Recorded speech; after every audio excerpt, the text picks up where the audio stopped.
on the right-hand side of your screen. But what is your biggest concern with Prime Day shift into June this year? So is it that shopper awareness of the shift, inventory supply chain lead times, impact to annual marketing budget and cash flow planning, or no concerns? And this sounds like a great change. So let me see what our poll respondents are saying.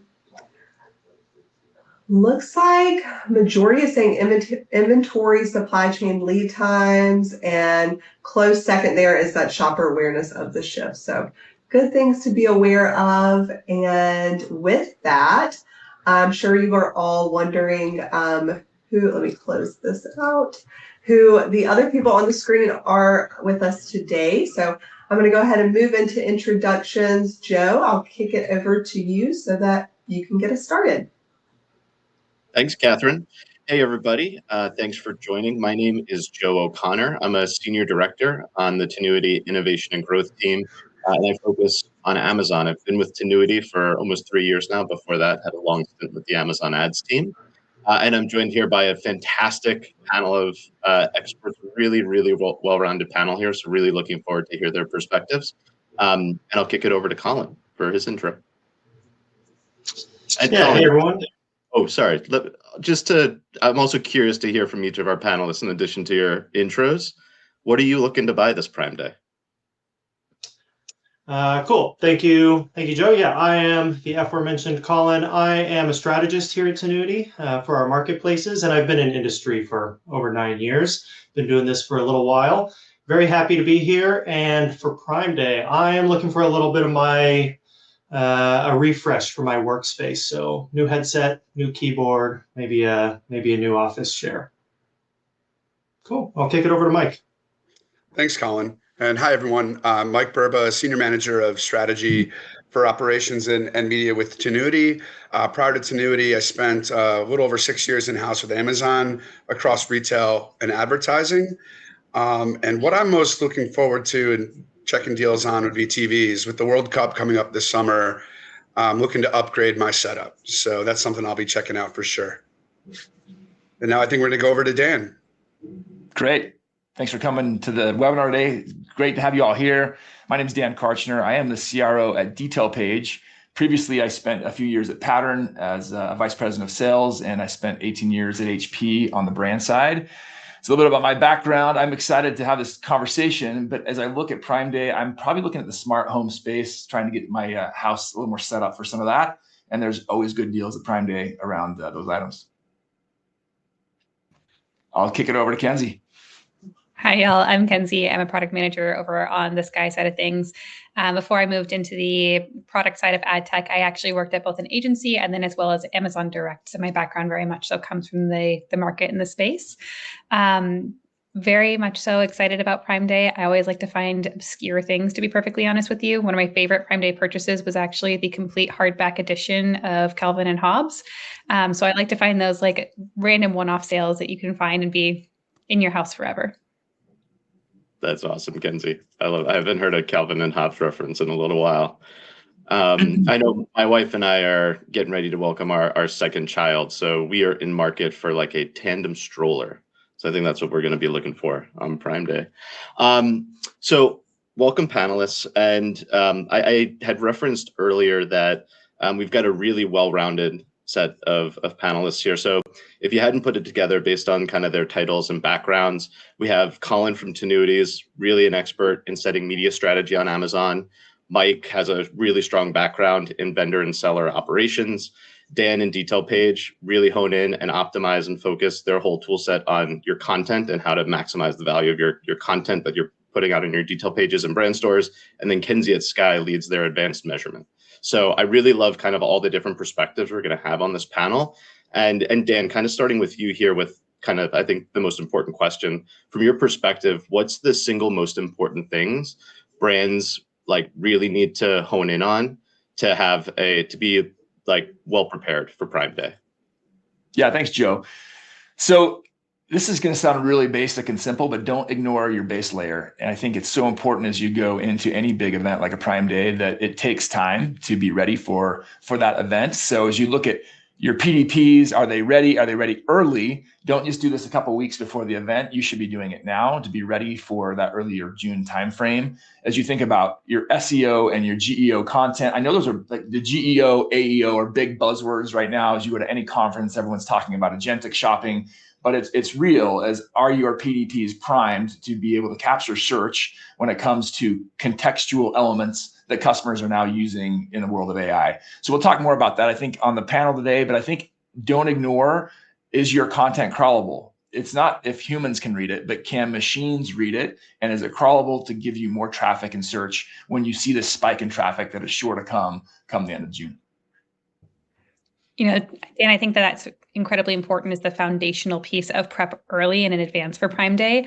I always talk about it from a measurement standpoint. You can only measure what you've properly set up for that measurement. So making sure your campaign structure, making sure you have that strong foundations to measure the impact of all those preparations that you're doing in advance, set up your experiment, set up your baselines so you can measure those lifts and accurately have that correlational approach to measurement.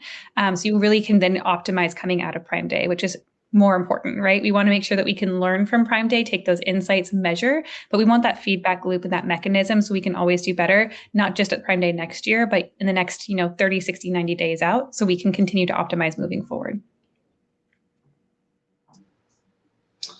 Yeah, I think in addition to what they've said, which I completely agree with, making sure you have your fundamentals down and you're really nailing those foundational components on top of which you'll build sort of strategy. Because of course, protecting your brand, knowing where you can go and reach new customers and new eyes, we have to have that always on and evergreen, but we're going to double down on those strategies as we move into the prime period, these high velocity events where we can reach, a broader range of new customers.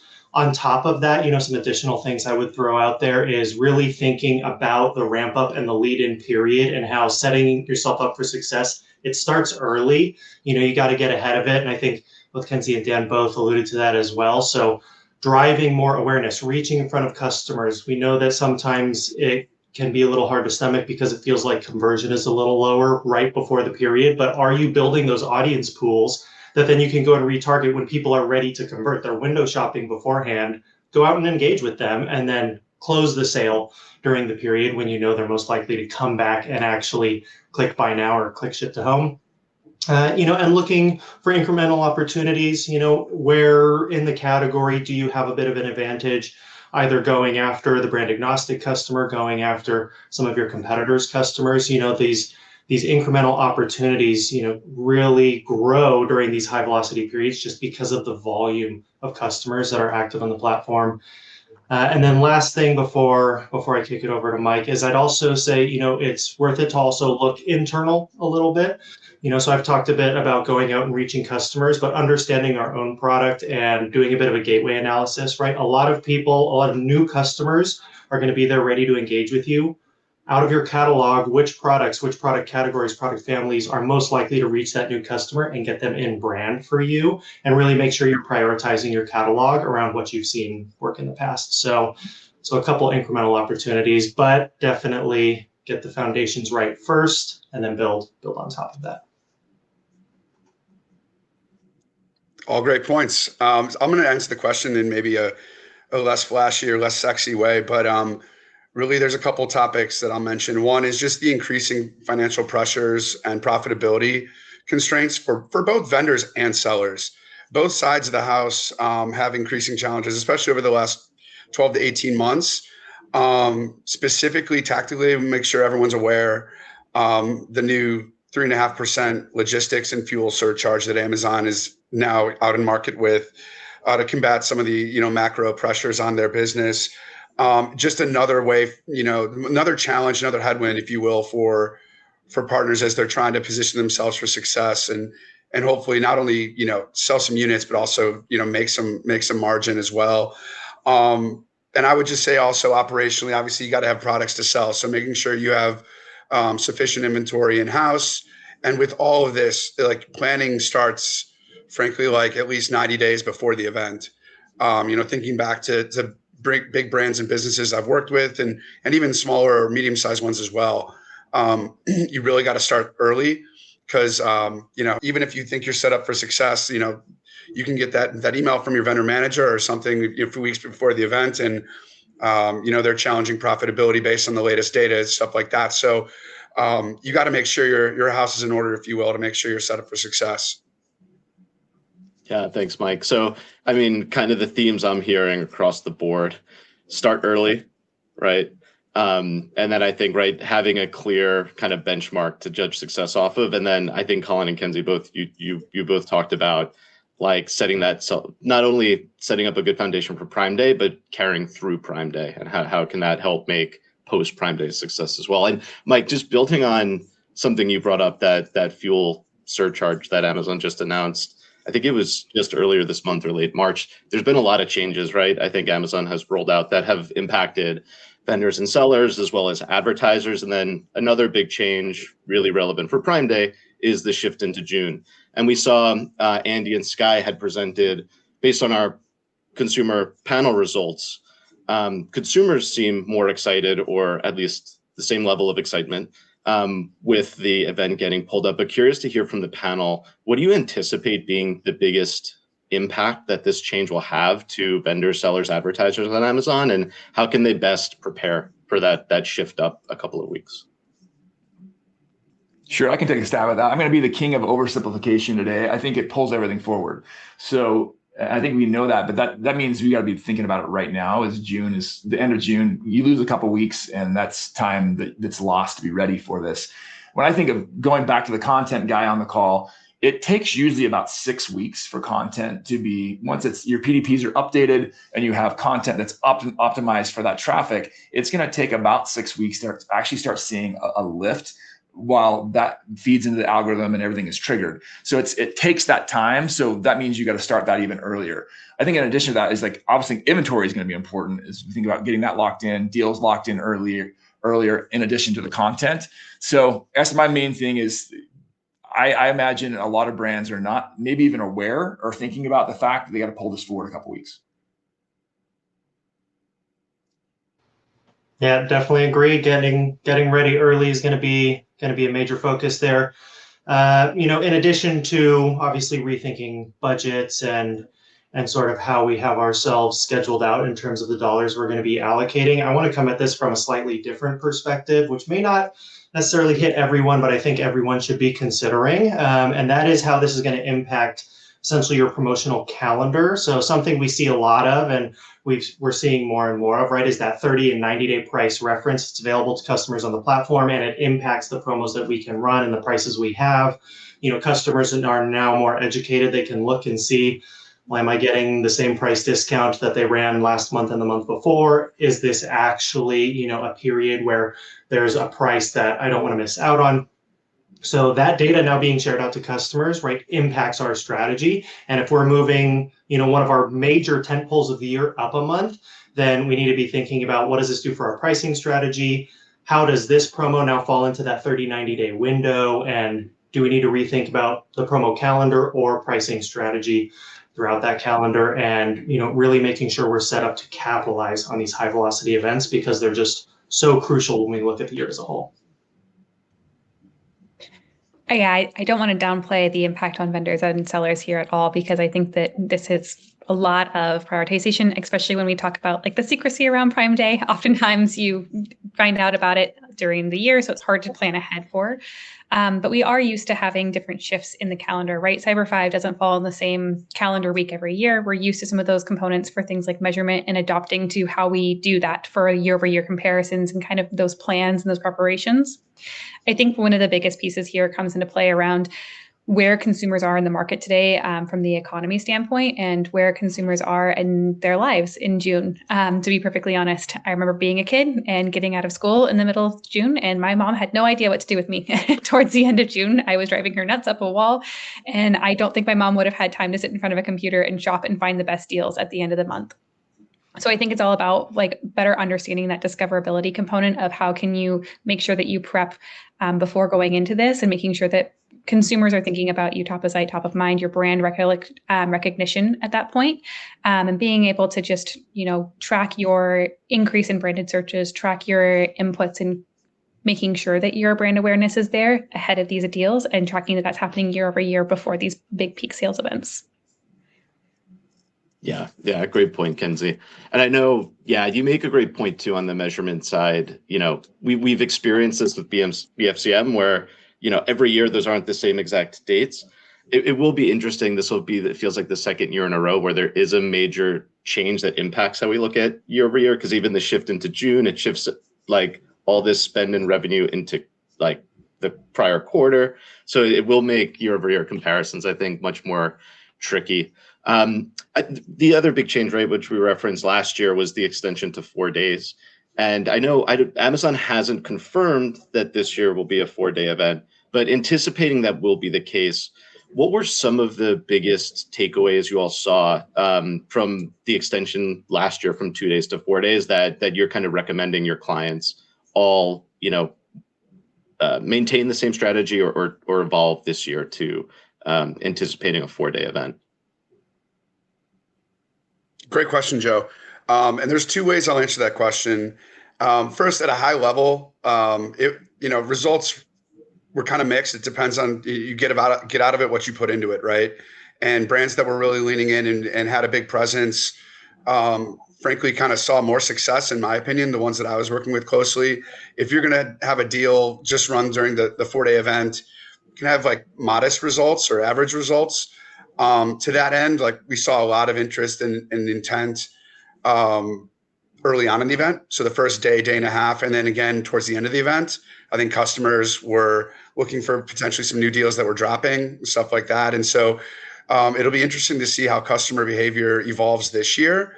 And then second, I'll give a bit of a case study or an example of one of the larger brands, category leading brands I was working with last year for Prime Day. And what we did is we conducted a thorough audit of their previous tentpole events. And for their category, they have higher ASP items. And essentially what they saw was customers were not buying leading up to the event, right? They're smart. They knew the event was coming. They were searching, right? And so what we did, and most of our competitors were pretty quiet, we ran a really modest lead-in coupon to drive like all the earned media and generate a ton of extra impressions, get in front of competitive customers right before the event. There was, okay results there. And then we had a robust promotion strategy during the event. And we saw a bit of a drop off, like I alluded to in days 2 and 3, but nowhere near other brands, maybe that didn't have that lead in period. And then we also had a really robust lead out period. All that to say, in the end, they crushed their goals. They achieved their sales goals. They grew share. But almost, or more importantly, they grew their like retargeting pools. They grew their awareness with brands. And this was also, if you recall, like back in the midst of a lot of tariff headwinds, right? And this brand also produces in China. So they're dealing with a lot of that. It set us up for a really strong H2, right? Because we were able to have all these customers go back and retarget and drive cross-sell with their existing customers or upsell as well. So I would you'll hear that theme later in this conversation. Like for me, is like, don't have a focus so singular on just sales. I think a little bit bigger on how you can leverage the event for your benefit as almost like a springboard as you go, later in the year or into next year as well. Absolutely. And I think it's all about, again, setting yourself up to win for Prime Day, right? So I think that you kind of understand this in two ways, in this impact and this large scale deal event where if it is many days, you're looking at a lot of deals, right? Where it's not extending the number of days just for fun. If Amazon puts more days on the calendar, it's because there's more deals to be had. And so you're competing for discoverability of those deals realistically for that brand level awareness. I think this is the first Prime Day that Amazon will have like auto buy. I don't know if it's going to be enabled for Prime Day, but we'll see. But it means that customers could, in theory, then start thinking about your brand ahead of Prime Day and looking at AI tools that could say, hey, when a price hits this for this brand, immediately buy it for my account. I don't even care. Just make the purchase for me. So it becomes even more important to win ahead of Prime Day for that brand discoverability. But then if you want those impulsivity and those impulse purchases to be happening when they're looking through the site, you need to make sure that you're creating that almost FOMO kind of coming in, especially when we're looking at there's limited dollars in consumers' wallets right now. So if you win early on in the first few days of Prime Day, you're probably in a better position because you're already collecting those dollars and that share ahead of time. So really making sure that you're top of site, top of mind before you even go in. So consumers are, in theory, setting up those things like those auto buys so that they can make that decision to purchase with you over the competitors. Can I add a couple thoughts on this? So I think there's a couple things, and I love those comments. But first of all, it changed shopping behavior. It changed the way that shoppers shopped over those 4 days. And I'll come back to that. The other piece that I think about is it exposed preparedness, like how the brands that were prepared to be able, whether they ran out of inventory or they had things dialed in for the long haul. So, but let's talk about, I think the change in behavior to me is important because from an images standpoint, which is something that's very important to me, and I think it should be to any brand, is it gave, like you think about Mike buying a tandem stroller. It gives you time to go out beforehand and really be shopping out and looking at images, which are really what are going to help conversion, whether that be now or they wait until the event of Prime Day. And so having those images ready where they have the right enhanced content, they're viewable on a phone, knowing that over 70% of these shoppers who are shopping on Prime Day and anytime on Amazon are shopping on a 6-inch screen, having those images dialed for LLMs. So they're crawlable, those top 3 images where it has text there, as well as helping people like Mike find the stroller and look at the images. It's a pretty big purchase. You want to make sure you do the right thing. You're going to look at every image, and that's going to help your decision. So as much as that's hard to measure, that is going to be the biggest piece of conversion in my mind, changing that shopping behavior for a long period of time to go make that purchase.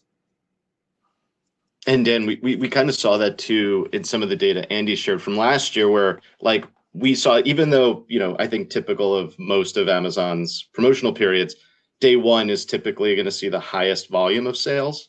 We really saw a pretty smooth distribution of sales across the 4-day event. So there certainly are customers that are kind of expanding their customer or their product research and all of that through the whole event. So definitely agree with you there. And then Kenzie, I want to kind of follow up on something you mentioned on like the impact of AI powered tools that we'll have on this event. We saw again in the session earlier, we presented, over a third of consumers plan to use AI in some way, shape, or form as they research products, buy, and shop during Prime Day this year. So, right, that'll continue to be a growing mechanism or tool for consumers to shop with. So, curious to hear, like, how do you all see AI impacting how consumers are shopping this Prime Day, and like, how are you seeing brands really set up best to be successful in this arena? And Dan, like, I'd be curious maybe to start with you here, given this, I think, plays most directly into Detail Page's product and tech. Yeah, it's on everyone's minds. It's interesting we hold a webinar around AI shopping discovery, and you get 1,000 people show up who are just trying to figure this out. I think it's an important topic for all of us. And I think of a few things especially going into Prime Day and the influence of AI on that. One is discoverability and conversion. So is your product even being discovered? The discovery process may be happening different than it was in the past.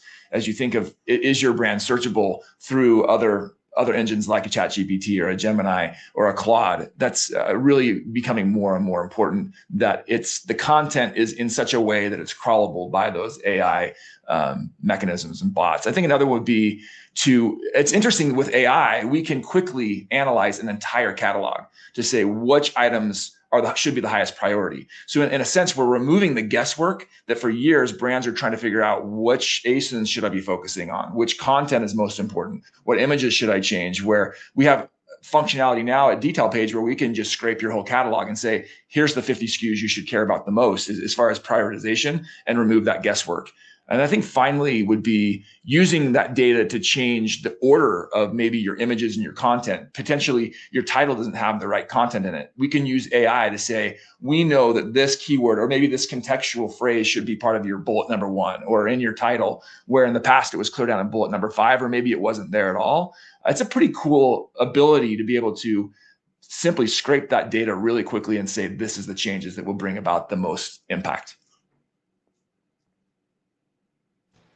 Yeah, I want to jump in here and, well, essentially just back up everything Dan just said, because he hit the nail on the head. I know I'm here largely talking about the media strategy side of things, and I think conversations often end up talking, in respect to the purchase funnel and how do we get people in the purchase funnel and moving them down the purchase funnel. But Dan touched on the entry point and the exit point to the purchase funnel, and media does not exist in a vacuum, right? It's all part of the bigger, more holistic strategy. And if customers are engaging with these LLMs and asking for recommendations, and that LLM is potentially putting them in a purchase funnel, we want to make sure they end up in our funnel so our media and our ads can go do their thing and pull them down funnel to the point of conversion. So making sure all the copy, all the back end is set up so that the LLMs do recommend our product is very, very important, so that us on the media side, we can do what we do best. And then as we get them down the funnel and they're on the page at that point of conversion, to Dan's second point, right, making sure that everything is optimized, it's seamless, right? All of the answers are right there for whatever solution they're looking for. There's no hesitation that when they get to the page, they're ready to convert, right? So yeah, love what Dan said. It's very impactful in terms of my work and everything we do on the media side. It's part of the bigger picture, and we want to get them in the funnel and close that sale at the end. So yeah, love that perspective, Dan. I'll just +1 to everything, right? So having been in the market and in the industry for several years, something I always said is like content is king. Even before we had this big bubble of AI coming from us, AI is fantastic. It's an amazing tool. It's an amazing resource for consumers, for marketers, for everyone here. But it's only as good as the data that we give it. And so if you're not making sure that your content's in good shape, you're not making sure that your structure is put into place for it to be able to help your consumers make decisions and find discoverable information faster, you're hurting yourself. You're hurting yourself in terms of not helping increase your brand discoverability, and you're hurting yourself in terms of measurement, because if you are taking those components out of your playbook for media, you're not realistically addressing the whole picture. So it's really important that you factor these components all together. Yeah, great point, Kenzie. And I think another thing I'd like to underscore that I think I heard Dan bring up, I think when we work with a lot of our Amazon clients, they tend to, and again, I think it's intuitive to do this, associate optimizing their detail page content for AI for Rufus. But one thing we've seen, and we actually published some data, there's Tinuiti published a AI LLM citation study last quarter that actually found across non-Rufus LLM, so your Google AI overviews, your Geminis, your Copilots, your ChatGPTs, the most frequently referenced source for e-commerce sites, unsurprisingly, is Amazon. So when you think about optimizing your page, your Amazon pages for AI, it's not just about increasing your brand's visibility and product visibility within Rufus, but across all of these LLMs as well, and helping create new demand channels through those off Amazon LLMs, as well as within Amazon's ecosystem. So I think that's a really important point that we don't always think about. I think, especially for Amazon practitioners, where we tend to, get into that funnel of Amazon. So switching gears a little bit. So you can't really have a successful Prime Day event without a strong measurement framework to determine what does success mean. So I'm curious to hear from the panelists.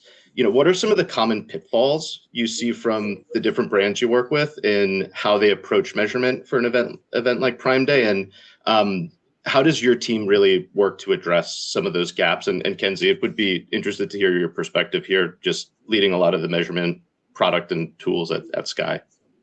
Absolutely. It's also just because of my role, but also because of my background, probably the thing I'm most passionate about is really understanding measurement. Because if you don't set up yourself for success for your measurement, you can't optimize, you can't know what levers to pull to like learn from those measurement pieces. So it's really important that you set up your campaign infrastructure for clear insights, for clear groupings of campaigns, for clear comparisons in terms of period priors, making sure that your data sets are clean, right? We go back to talking about AI. Measurement is very similar. When you're making these measurement and opportunities for you to like learn from, it's only as good as the data and the kind of infrastructure basis that you give yourself to grow from. So truly setting up those infrastructures for your campaigns in terms of your naming conventions and organizations, but then also making sure you set up things ahead of time to create things like baselines. So setting up experiments and tracking early on so that you have something to draw from and be able to associate a correlation of a lift to. Without these sort of insights, you can't create that really needed feedback loop to make those optimizations coming out and be able to like circle back to say, hey, we've learned that this drove this lift and we want to be able to replicate that in the future. So here's how our plan to do that. Or this didn't work. We don't want to waste budget here again. We're going to reallocate this somewhere else next year. Being able to have those insights only come from that structure if you make it ahead of time. Yeah, excellent, Kenzie. Analysis is not just post. I mean, the prep work is so important. I couldn't agree more. I'm going to come at this from a little bit different angle because you covered that off so well, which is sort of, don't miss the forest for the trees. Obviously, at a big event like this, we're going to be analyzing performance within the event, what worked, across the 4 days, the different strategies we employed. But, we talked about it earlier about being ready in advance, setting things up in advance. Kenzie just talked about, preparing for the analysis. And so when we're analyzing, we also want to be looking at the big picture, right? This is a 4-day event, but it's also part of June. It's also part of the quarter. It's part of Q2. It's part of 1H, right? And it's a major tentpole in any of those timeframes.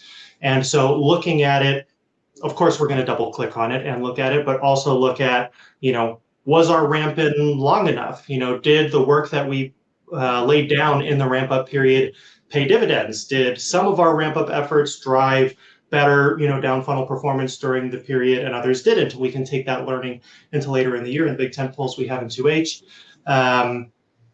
So yeah, we want to double click in, we want to zoom in and analyze because there is so much activity during the period, but we also want to remember to zoom out, right, and look at the big picture of how did this impact the quarter, how did throughout the month in our ramp up period, how did this all weave together, and ultimately drive the performance as we close out the quarter. And then take those learnings, right, alluding back to more of what Kenzie said, take those learnings forward, right, we've got more big tentpoles coming into 2H. Right? What did we learn that now we can deploy later on so we're even more successful later in the year? That's a great segue, Colin, because I'll answer this question maybe a little more tactically. Obviously, you got to go into the event and have a really firm understanding of what success looks like, right? So I always challenge my partners to have a really thorough and robust scorecard. And to that end, I mean, it's easy to get stuck on like gross sales, ROAS, some of the top of mind metrics. But really, I would challenge everyone to look beyond just those metrics, right? Look at, if you're a challenger brand, look at new to brand sales, right? Depending on your category, your brand, or your goals, like share of requirement, or as we go out of the event, especially like subscribe and save rate, right?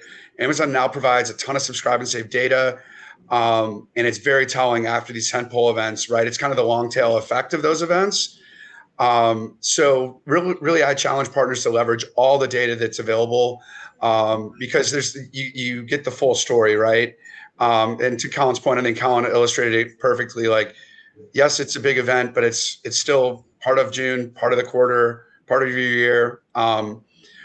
So there's a lot to learn from it, I guess, is what I'm saying. And so make sure you're doing everything you can to get the full picture. Yeah, I'll tag on here. So much has already been said. I think often brands ignore challenges, like ignoring over indexing the revenue and not understanding the margin impact, ignoring incrementality, which is obviously a buzzword, but that lifetime customer value that was mentioned and picking up those new customers is key. But I'd say from my lens, one thing I think is one of the biggest pitfalls is when brands over attribute the value of the paid media and miss what the base content might be providing. And so it's easy to to try to say, well, this is how we spent on retail media, but don't underestimate the value of the base layer. Awesome. Yeah, thanks everyone. And I think we heard this in the theme, I think in a couple of your answers, and actually going back to our first set of answers, kind of circling back here, but to wrap things up on the panel, would love to hear, what is the most important thing from each of your perspective that brands need to do to make sure the success they see on Prime Day is sustainable through the 3 months, back half of the year? I'll take a stab at that. So, I mean, the last thing you want to do is have the success of Prime Day turn into a buy box challenge where you all of a sudden have 3P sellers who are competing with you. So I think that's something to be aware of as well. But as I think of turning it into an ongoing system, I think of ongoing meaning, is my content, am I optimizing it not just for Prime Day, but I think the best customers out there are looking at seasonality. So, and I'm sure many of you listening to this have products where you have true captures within, whether it be Mother's Day coming up or a Valentine's or the true holiday season, that your content can be optimized in many cases 4 or 5 times a year to gain that newness bump. Amazon, if it's optimized about 12% over its current state, there's going to be this little bump that Amazon algorithmically will give a brand just because it senses the new content. So don't just do that for Prime Day, but look at every season and 70 to 90 days of when you can be updating your content, making sure your images have the right captured text so they're crawlable, as well as converting on a mobile screen. I think finally would be ongoing audits with regard to performance. Everyone wants to measure how things went over Prime Day, but we should be looking at that measurement of the overall business key metrics like share of voice, share of AI voice, your market share segment. Are you following this all the time to see where your competitors are beating you on a day-to-day basis? I'm sure many of you are losing share of voice as we speak, and you don't even know it. So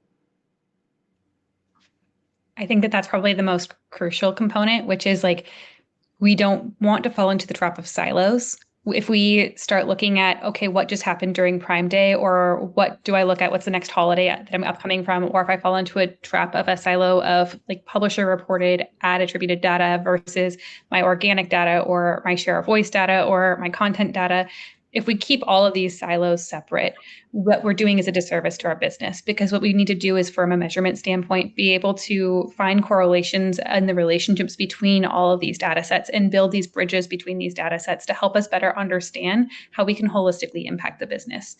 For measurement, it really is all about making sure that you're building those bridges to be able to optimize moving forward long term. Because if we fall into those silos, we limit ourselves to the growth opportunities that we have. So really, it's all, for me, the only success that you can have is when you start to really define your measurement strategy and build out those that connective tissue. Yeah, I'll jump in here to tack onto that. And, I think put simply, it's all in the prep work, right? And I'm going to mirror a lot of what Kenzie has said here, but if you're going to take the wins and ideally the learnings and stretch them out, right, and sustain that success, I think is how you put it, Joe.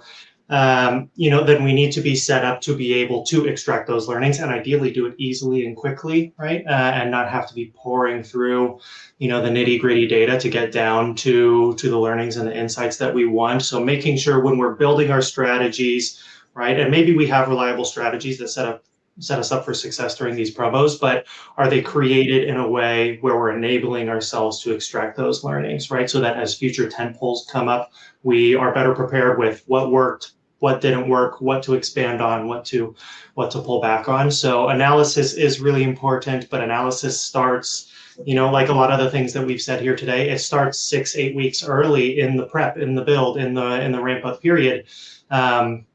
And so being intentional about the strategy, not just to win, but also keeping in mind, the desire to extract those learnings and setting that up ahead of time. Not only will it make us more successful in the future, it will just, investing the time now will save us the time later and make our life so much easier. Yeah, so I'll just run us out with a little different concept or approach. And it kind of goes back to something I just mentioned, I think one of the previous questions, essentially, not just having a Prime Day strategy, but having a strategy and then a facet or a tenet of that is your Prime Day strategy, right? But that goes back, that kind of harkens back to planning for the event. I'd say, yeah, my last question or my last answer, excuse me, about metrics and analysis coming out of the event. Partners that I think do it really successful, they learn very quickly, and then they quickly turn their focus or shift their attention to the next tentpole event. And so I remember this was last year after the July event, challenging brands to start thinking about October, right? And we were pretty much flushing out that October Prime plan based on those insights coming right out of the event, right? Where the insights are fresh in your mind, and just getting ahead of everything. And it really helped us have a buttoned up plan for October, which then was like an iterative process that fueled us through the back half of the year and into like, Cyber 5, T12, if you will. So that's my 2 cents. Thanks, guys. Yeah, thanks, Mike. I think one other thing I'll add, and Mike, I think you actually mentioned this in one of your previous answers that I see a lot of success with a lot of our clients is leveraging the audiences that are engaging with your brand during Prime Day. So using things like AMC and in the DSP, creating audiences based on users who are, visiting your detail pages on Prime Day and not purchasing, or have purchased on Prime Day, to either, make that not a one-time purchase, but how do we make maybe those new customers you're acquiring on Prime Day more sustained and loyal customers by, retargeting them with cross-sell product ads or repurchase ads or additional deals you might have on promotion later in the year. So also using Amazon's audience building tools to really leverage and maximize the value you get out of particularly those new customers you acquire during Prime Day. Awesome. Well, thank you everyone on the panel. This was great.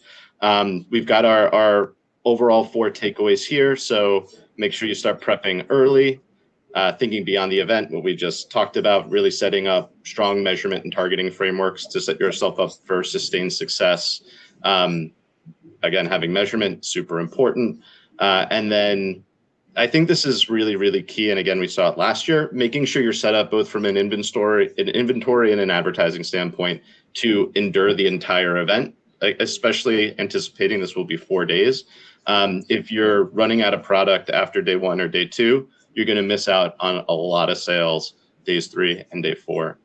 And with that, Catherine, I don't know if we have any questions. I know there were some questions that came up during the panel that I think we addressed. I don't know if we have any additional. That was all I was seeing. I'm just going to check. There was a question that came through on the last one about if you consider Prime Day the correct moment in time for a new product launch. So I don't know if that's something you all want to address, because I don't think we addressed it in the last session. Yeah, curious anyone on the panel has any thoughts on that. I don't know, Mike or Colin, yeah. Maybe? Yeah, you probably saw my smirk.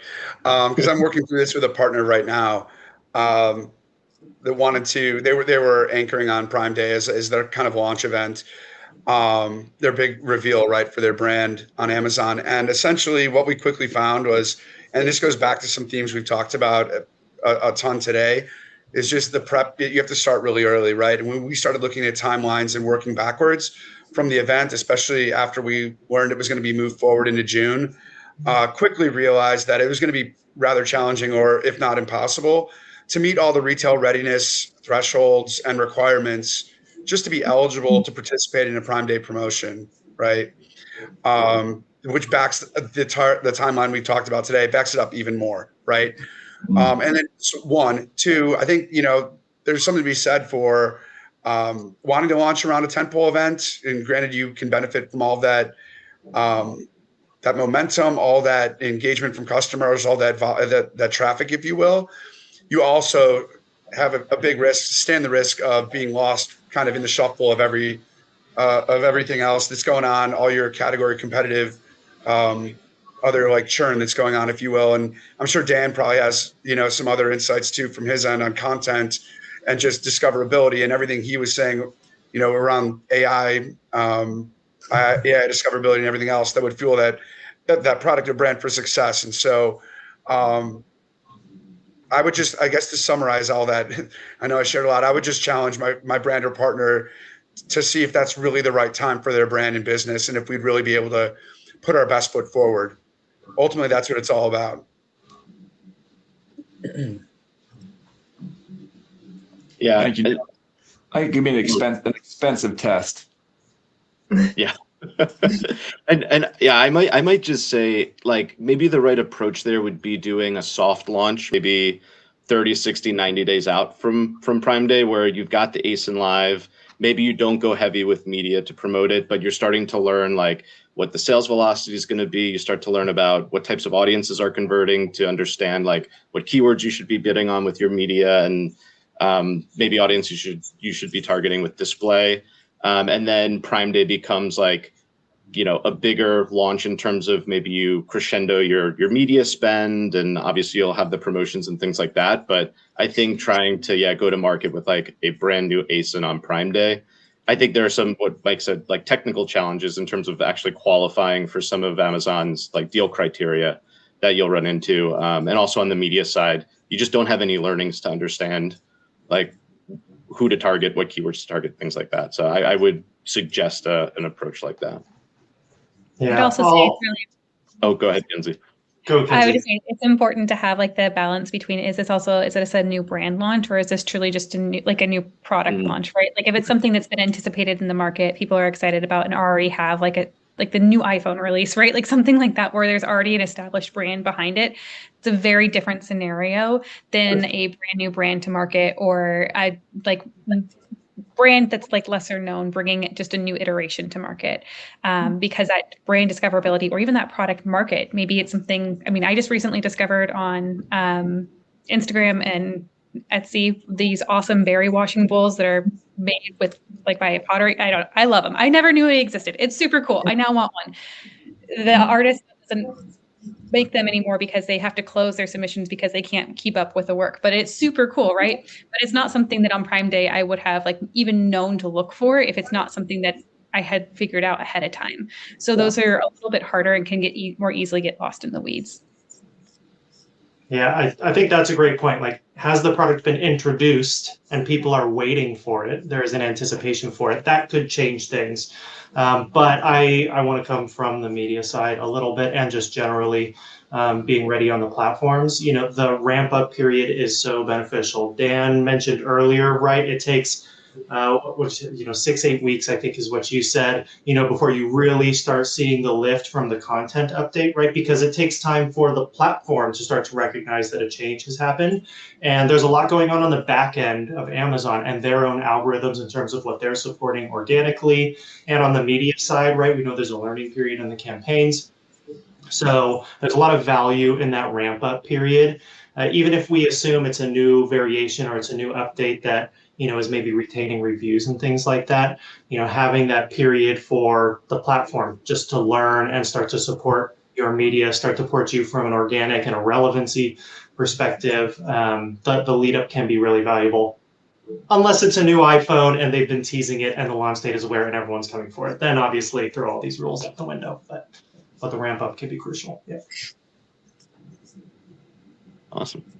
Thanks for teeing that up, Catherine. Yeah, so to summarize, it sounds like no is the answer. No, thank you guys for answering that. I appreciate it. So we are at the end. Thank you all for joining us for our 2026 Prime Day panels. We covered a lot of ground, from consumer intent and sentiment insights to the tactical playbook, and for what's ahead this Prime Day. Huge thank you to all of our speakers and panelists for sharing their expertise and perspectives. And thank you to our audience for your time, engagement, questions throughout the sessions. Really appreciate you being with us today. As a reminder, you will receive the recording shortly. You can also revisit your registration link at any time to watch the on-demand version. And before we wrap up, we'd love for you to join us on May 14th for the live stream of Tinuiti Live event. This year's theme is the orchestration era, focused on how marketing is shifting toward real-time agentic execution and how brands can better connect strategy, media, and measurement into a more unified full funnel approach. So you can find the link to that in the Docs tab. So make sure to register. And again, we appreciate you all being here with us. Look forward to seeing how you put some of these insights into action, and hope you all enjoy the rest of your day. Thanks all. Thanks. Bye.